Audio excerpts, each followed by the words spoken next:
Hello, my name is Olivia, or Liv, and welcome back to another monthly book recap thing with me. Now we are doing March. Oh my god, what's wrong with me? We're doing April. This is April, not March, I'm sorry. I only read 4 books this month. I would have most definitely read more, but I was really stressed about finals.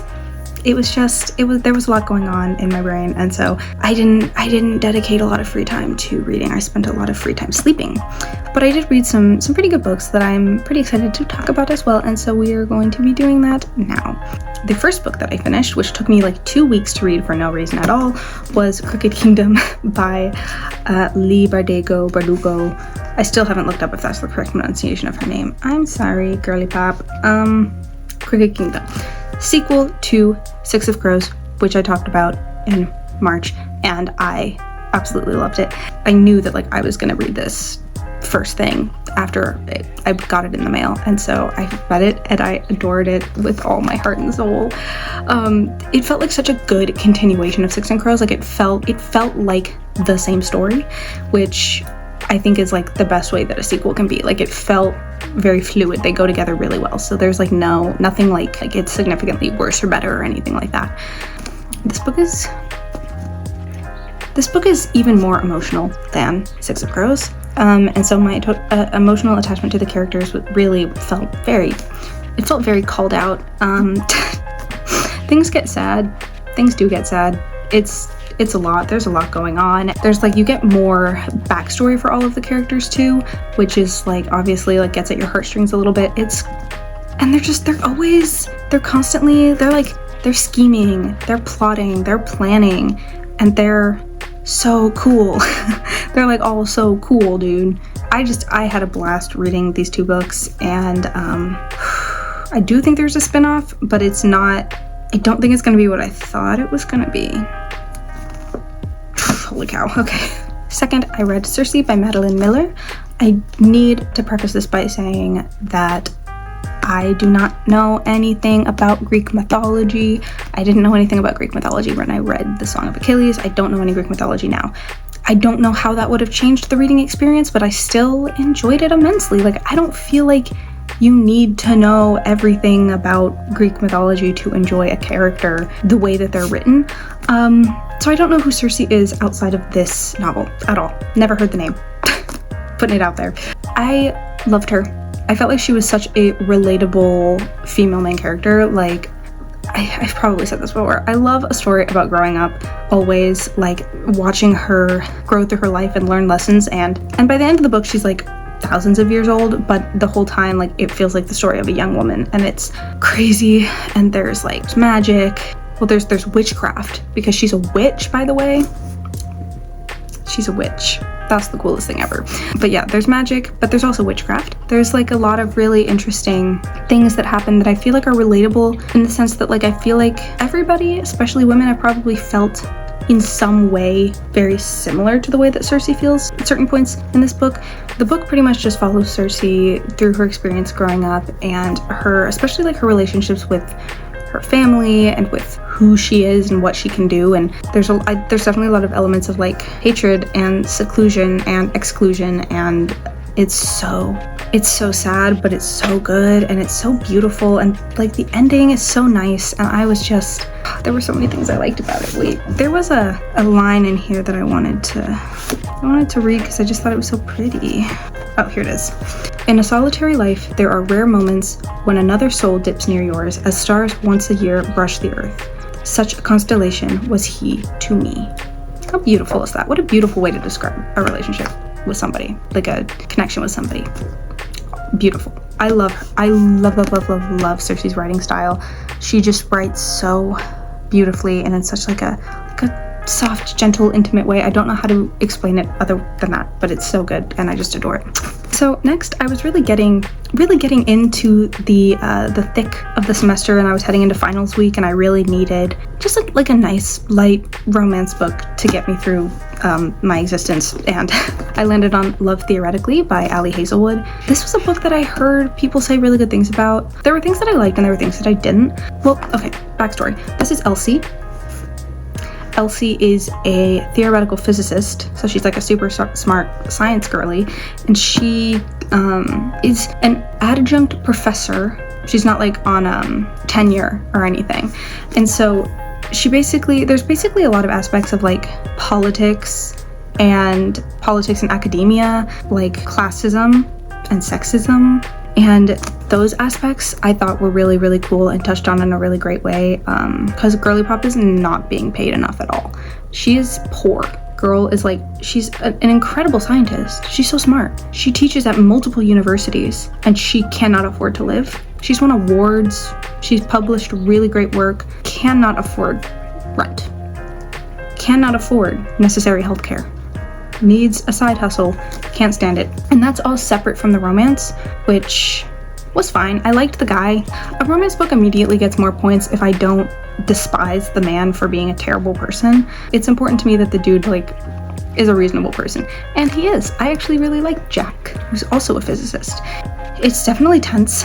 There was one moment where I like was losing my brain. Well, there were a few moments where I was losing my brain, and none of it really had to do with the romance. Like, it's very much a story about this girl trying to get a job at MIT and trying to get out of her situation and figure out what she's gonna do with her life and like continue her career. There's just a lot going on, and there's romance as well.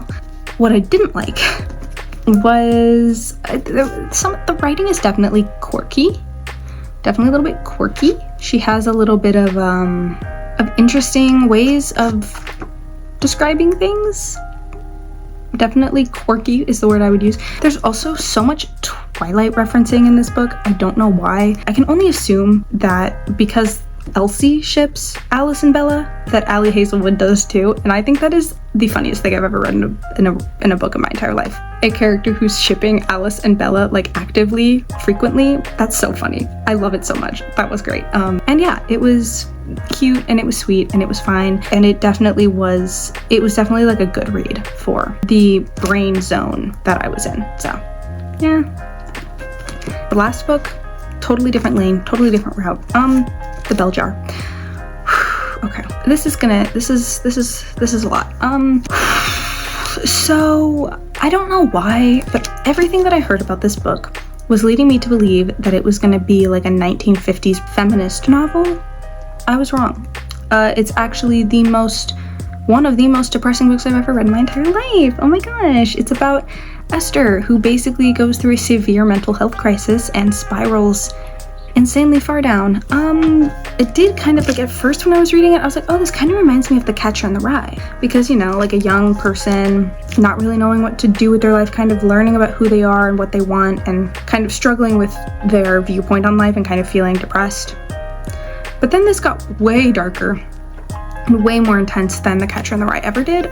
So there are similarities for sure, but this has a lot more going on.